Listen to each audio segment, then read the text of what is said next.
Hello everyone. When it comes to Elden Ring, most of us admit that the PvE was a great experience. However, when it comes to PvP, it has been a horrendous ride for many reasons for many people, including me.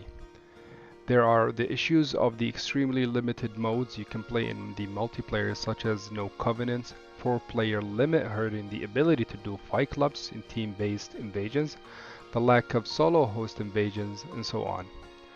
This is a long subject that I will have to discuss in detail in the next video, hopefully. In this video, however, we will be discussing the issues relating to combat balance, where Elden Ring, when released, was by many considered the most unbalanced PvP in all of Fromsoftware. Many people, including me, have done their best to bring light to all of the concerns that are plaguing the PvP of Elden Ring.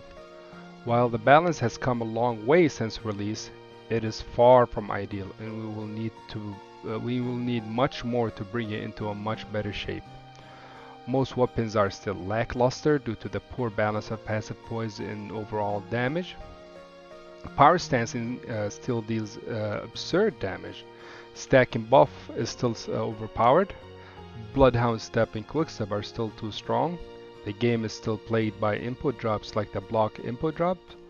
Many game-breaking glitches still exist. And to add salt to injury, a new cancer was added that was not there during release, which is light rolls, breaking the balance similar to how Bloodhound Step used to and still does. It has been an entire year since release, and by now you would think Elden Ring PvP should be in a much better state than it currently is. After looking into it further, I realized who's really to blame for the current state of Elden Ring. You see, Fromsoftware and Bandai are companies that have their financial bottom line as a priority.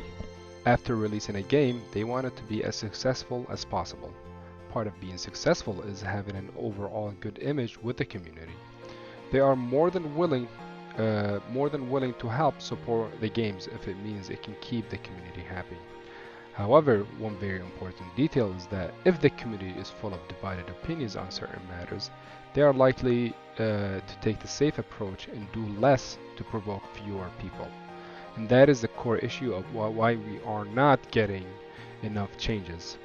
We, the community, are at fault for not having a proper balance to PvP, and that is mainly due to divided opinions between us regarding how to approach the PvP balance. The biggest reasons for the divided opinions are usually the lack of proper understanding of how the games work, and most importantly, not knowing what is possible to do in order to balance these games. In this video, I plan on giving a visual presentation on how to balance the PvP for Elden Ring combat with modding and what is possible to do for balancing purposes from a technical level. Fromsoftware added a great tool in patch 1.07 that is so easy to use that a person with my level of technical expertise could do in a span of a day. So before we start, let us call this visual presentation patch as PvP mod or just mod for ease of explanation. Without further ado, let us begin. Poise. Some consider this a very controversial topic, but in reality it really isn't, for passive poise specifically, and only seems like it due to people making it too personal since they are blinded by nostalgia instead of trying to be objective about a PvE specific mechanic. The issues related to poise are at the core of the Elden Ring PvP problems.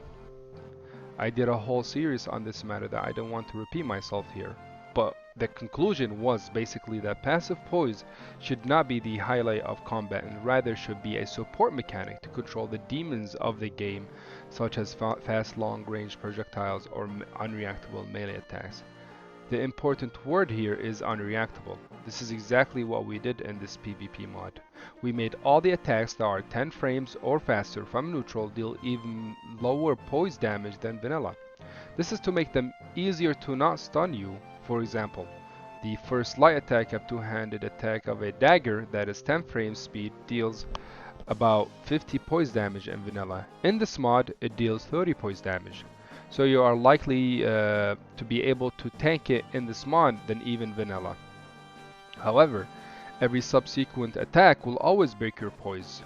This means from neutral, the unreactable light attack of Dagger can be tanked by passive Poise, while heavy attacks and subsequent light attacks cannot.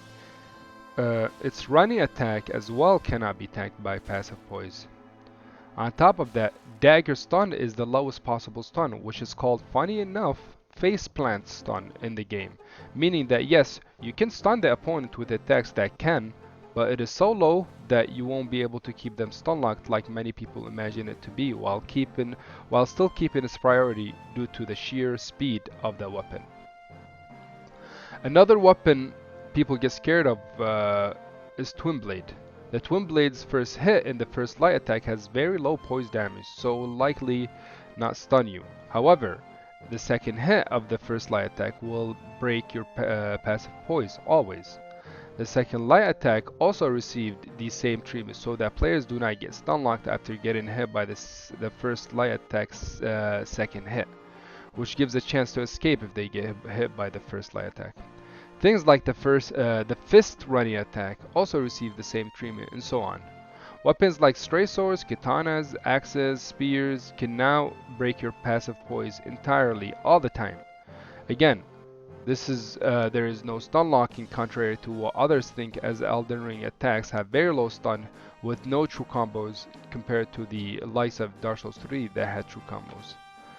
Thrusting swords and Shamshir Corpse Sword received a unique treatment. Their second light attack deals extremely low poise damage, while their first light attack will deal as much as a stray sword first light attack would. The third and subsequent attacks deal the same as the first light attack. This basically will play the opposite of the Dagger nerf. It means you can whiff punish and stun passive Poise with them, but cannot spam your opponent to death, as the second light attack does not stagger. Furthermore, Thrusting Swords also received a nerf to its tracking and roll recovery, so you can easily strafe its attack. This clearly shows how simple changes to these weapons that people worry about when they think of passive Poise, no passive Poise or low passive Poise, make these weapons much more manageable, making them still useful yet not too OP, contrary to what ignorant people think. Other things that received Poise damage changes are the Shockwaves and pushboxes. Things like this Royal Greysword Ash of War are now able to have pushback boxes and Shockwaves, as you can see. They used to have it already in game. It just, you only needed one Poise to tank the Shockwave and push boxes, whereas here now they're able to stun your passive Poise all the time. Also, the Backstab Whiff Punish also received the same Poise damage level as their light attack.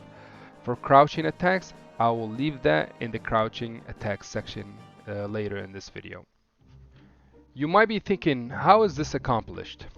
Before I explain the details of what was done, I need to show you how easy it is to do.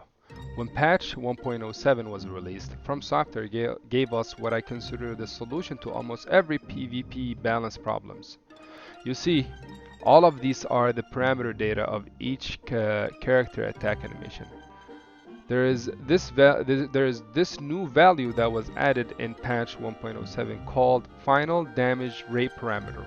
What this does is separate the damage of PvP and PvE.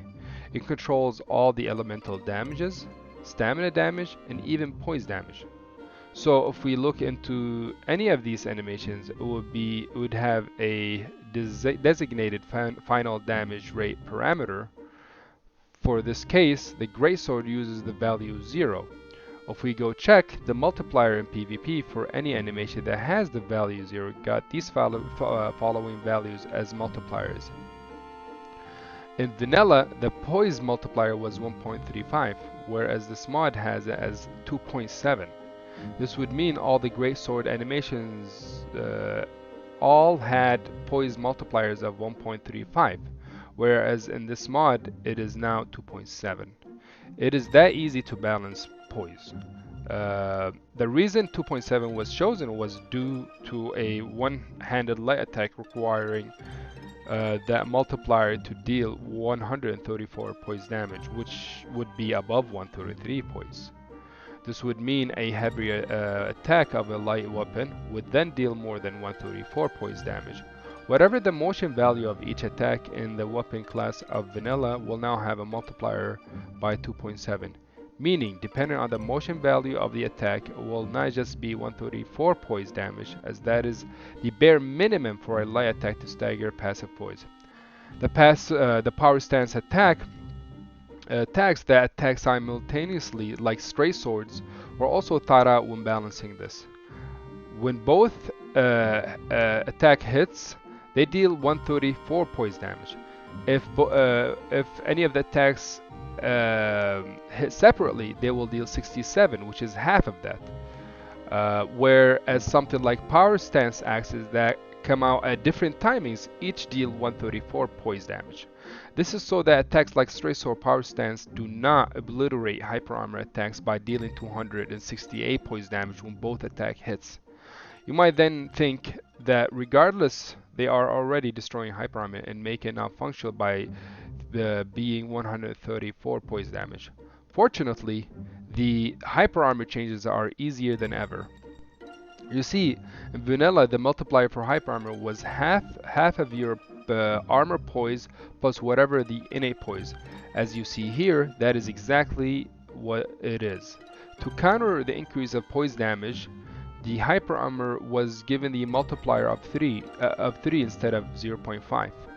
That will make it where hyper armor is strong enough to counter the increase in poise damage and even make it easier to hyper armor through attacks than even vanilla.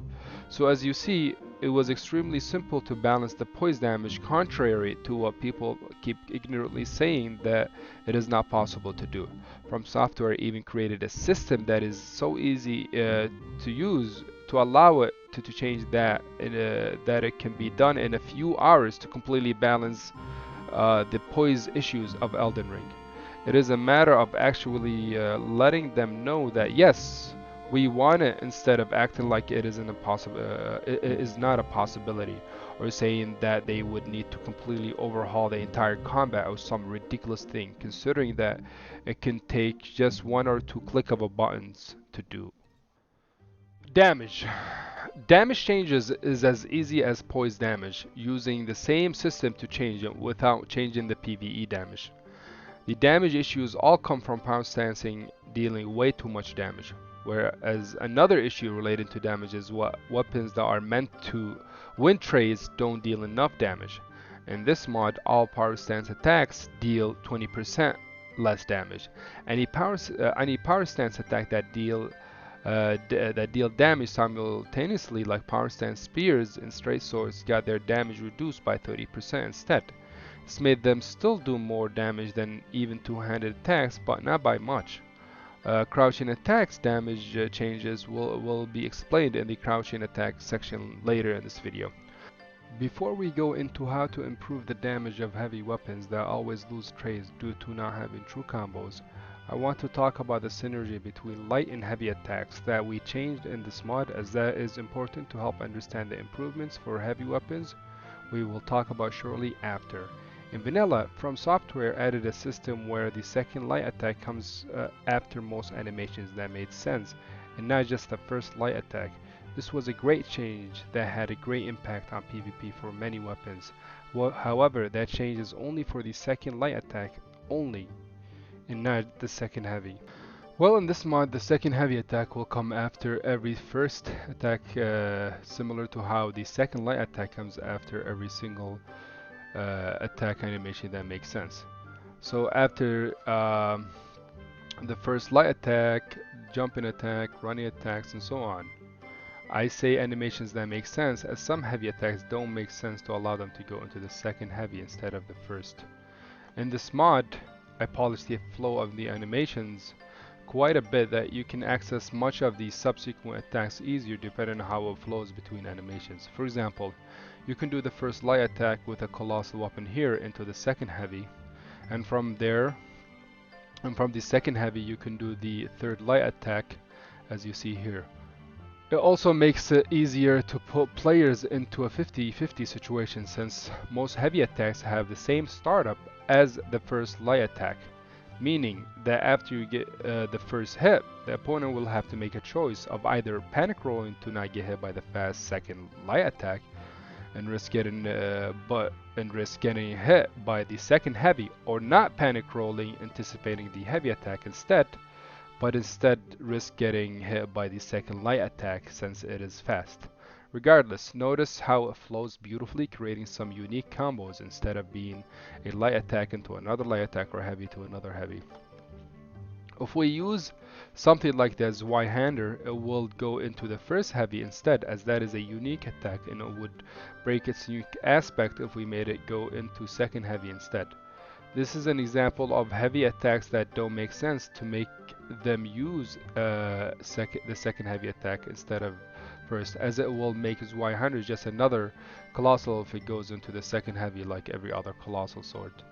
Now there is a good reason to choose those Colossal swords over something like Zweihander and vice versa. So as you can see here, while we don't have true combos other than the ones for heavy weapons and the subsequent attacks, by having the light and heavy attacks have this synergy, you're able to capitalize on the mixing up of your light and heavy attacks. However, light and heavy attacks aren't the only ones that have the good synergy. The offhand attacks and the power stance attacks also receive the ability to have great synergy with light and heavy attacks. As you can see here, it flows really nice across the board. It would give rise to so many ideas. This in many ways raises the skill ceiling extremely high and much higher than a system with true combos from neutral like Dark Souls 3 did, while still retaining the skill aspect such as spacing of it due to passive Poise not being a deterrent anymore, but instead a positive support of limiting the extremely fast attacks like the Dagger example we gave earlier. Heavy weapon changes.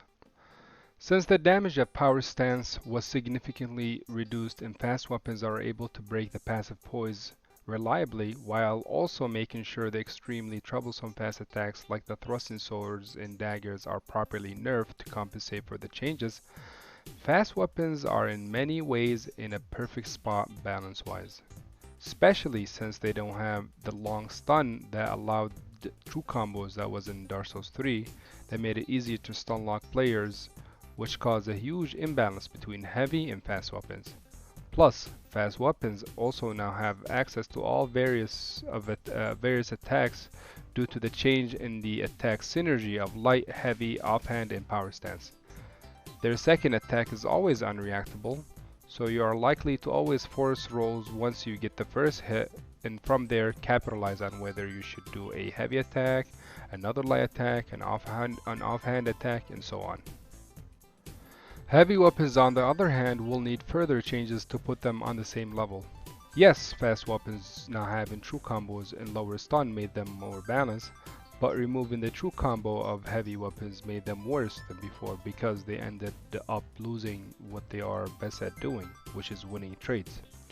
We could bring the true combos for them so they can win trades again, but I think we could make it much more interesting.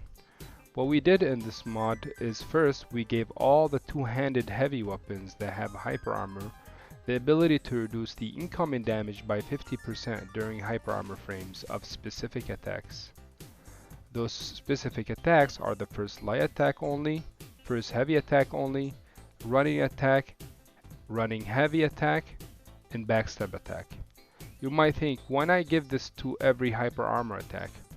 Well, first, Ashes of War deal very high damage already, so it wouldn't make sense to give it to them unless they already have it. You also have to understand giving incoming defense during hyper armor is a very powerful tool, so you have to use it conservatively. In Dark Souls 3, it was specifically the first light attack that had the true combo and not the second and only the light attacks for the most part. In this situation, we are allowing anything from neutral able to win the trade, as those are the attacks that were likely to trade. The second and subsequent attacks will, for the most part, not be in the position to trade. That said, we did a big thing for the subsequent attacks. To make use of the second light attack from vanilla coming after most animation, and now the second heavy coming after most animations in this mod, we are bringing true combos only for them. The inspiration for this is the Knight Greysword moveset, as it basically works very similar. In this mod, if you are using a heavy weapon, regardless if it is two-handed or one-handed, the second light attack will always true combo with the third, and the third will true combo to the fourth if it has it. The second heavy will always true combo into the third light attack, since with the change of synergy between attacks we mentioned earlier, the second heavy acts like the second light attack that you can charge. So just like how the second light attack gets the third light attack, the second heavy gets the third light attack as well if you click the light attack after the second heavy. This means that if the second heavy hits, it also true combos into the third if it hits. You might think that might be a bit too much, but you have to understand that this only happens if you land the second light or the second heavy. Those are all hidden behind the neutral attacks. You do not get true combos from neutral attacks across the board.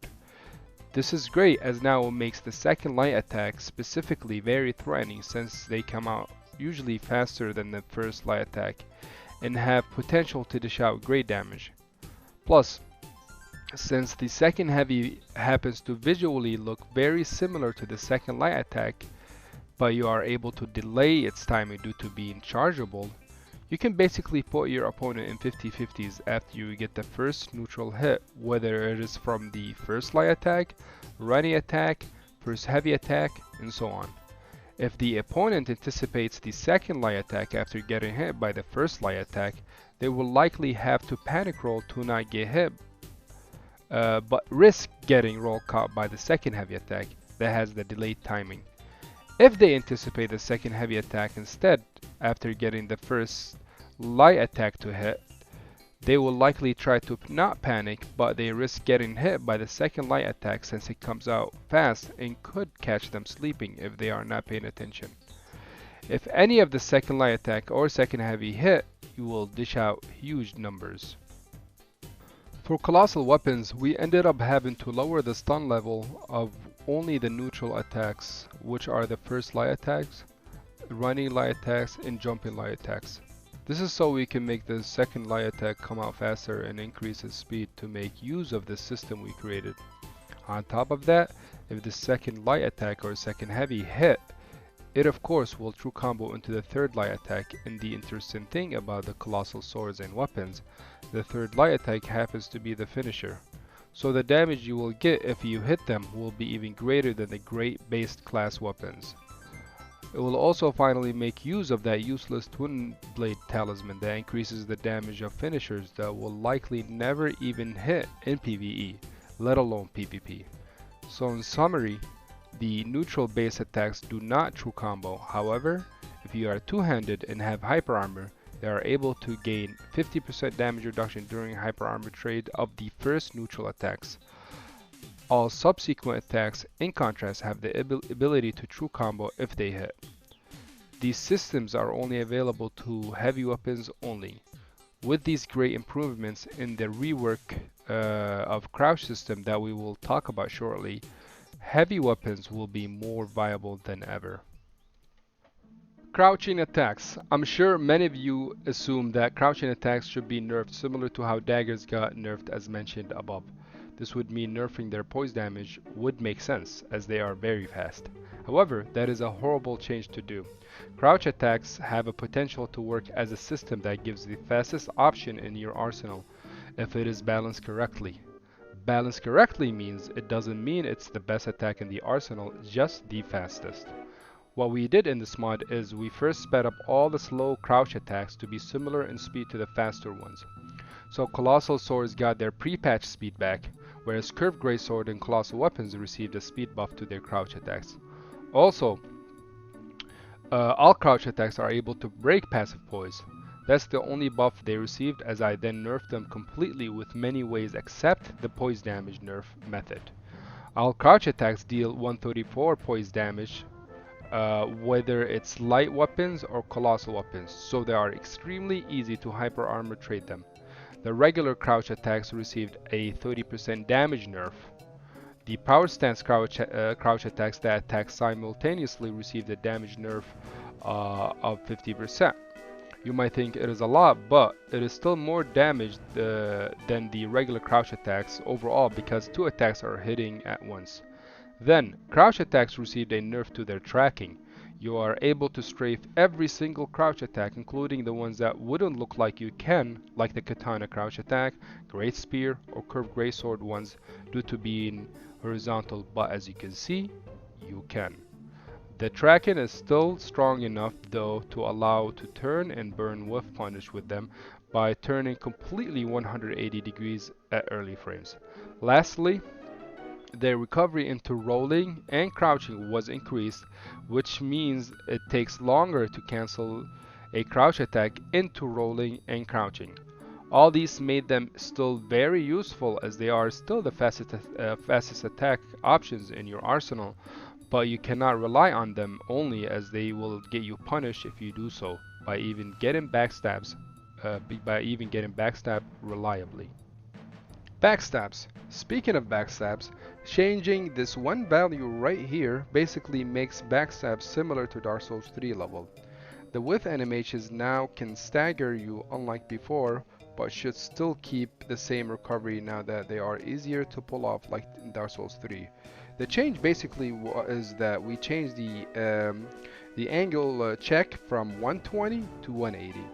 It is even easier than Dark Souls 3 due to the grab being 2 frames faster in Elden Ring. But even though it is 2 frames faster than Dark Souls 3, the whiff animations are much slower than Dark Souls 3 version. After testing them, they felt by many of the people testing as the best iteration of backstabs and even better than Dark Souls 3 version due to the whiff animation being easy to punish, yet when you go for it properly, you get it reliably. You can now punish forward rolls, pivot backstabs, and much more. Combine the fact that crouching attacks are now useful on all weapons, but easy to strafe and backstab, should make positioning matter much more than ever. Light rolls, Bloodhound Step, Quickstep, and Raptors. So these specific animations, in their own way, are game breaking for PvP. The biggest culprits are the distance they travel first and then recovery cancels second. The distance they travel completely negates fundamentals as it lets you escape any attacks meant to roll catch. What I did in this mod is the following.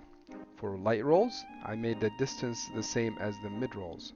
However, I gave it the ability to cancel into almost everything but another roll faster. So roll into roll is still the same, but roll into attack is faster. Roll into crouch is faster, and so on. Rolling into blocking and crouching does not make you cancel roll to roll faster than if you did a normal roll to roll, in case you are wondering.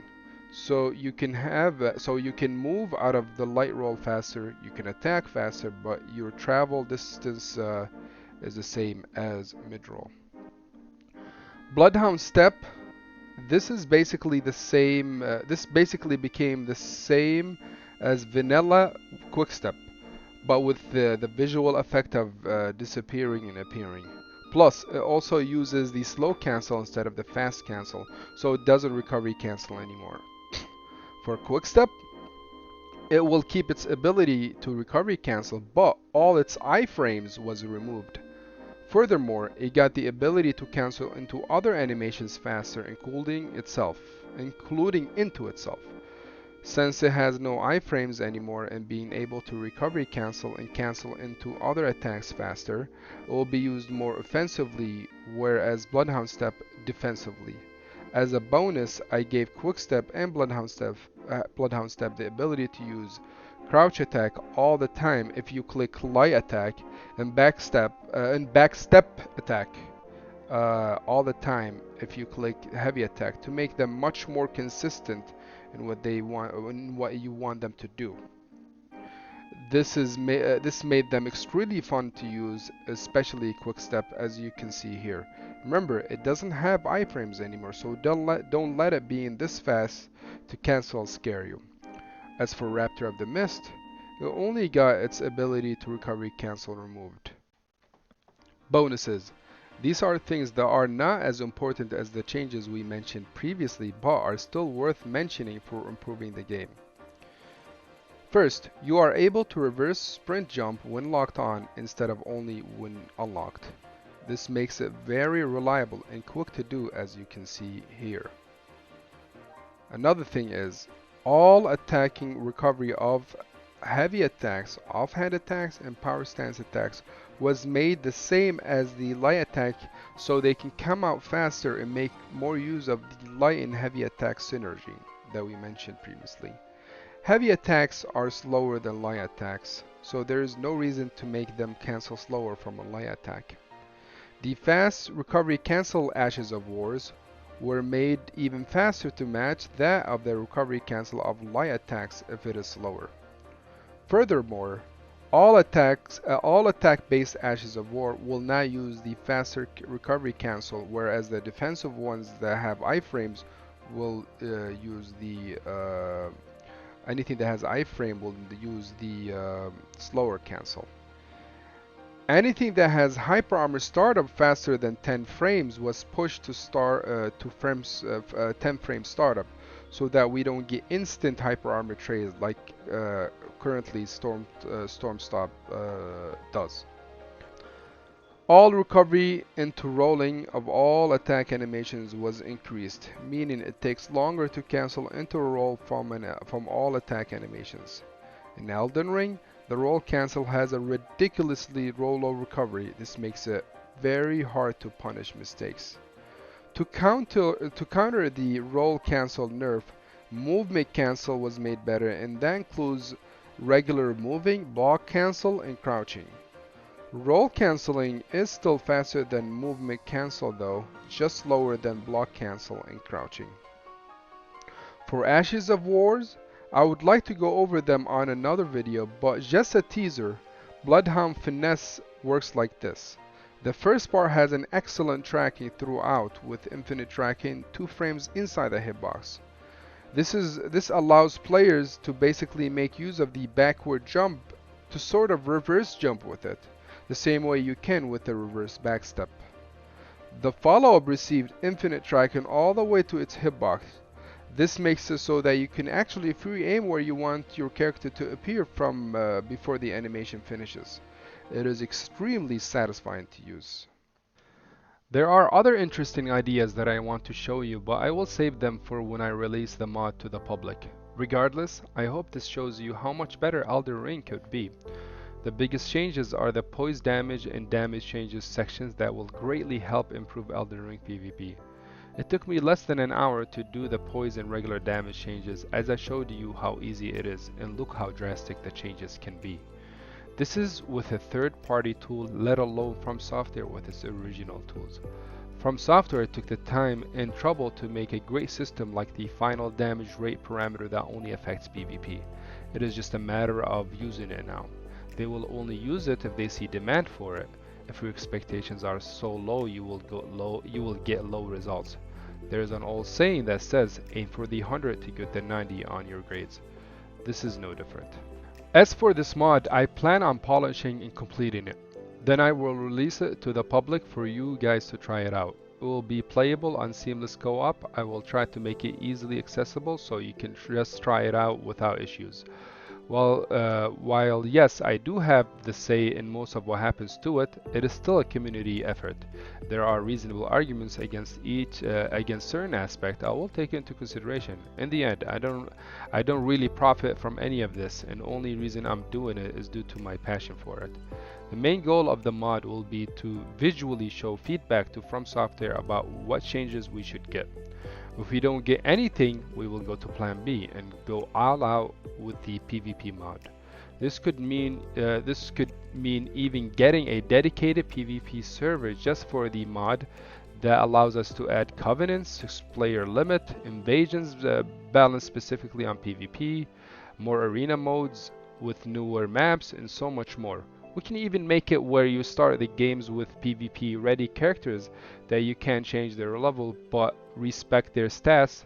This way everyone is at the same level cap, making it easier to connect with each other and balance around. The sky is basically the limit if we can get the dedicated servers just for the mod. That said, I will leave it at that for now and take things step by step. Please share it with as much people as you can to bring more awareness, and hopefully we can get something going for this game. I hope you guys enjoyed this video and you all have a wonderful day. Have a good one.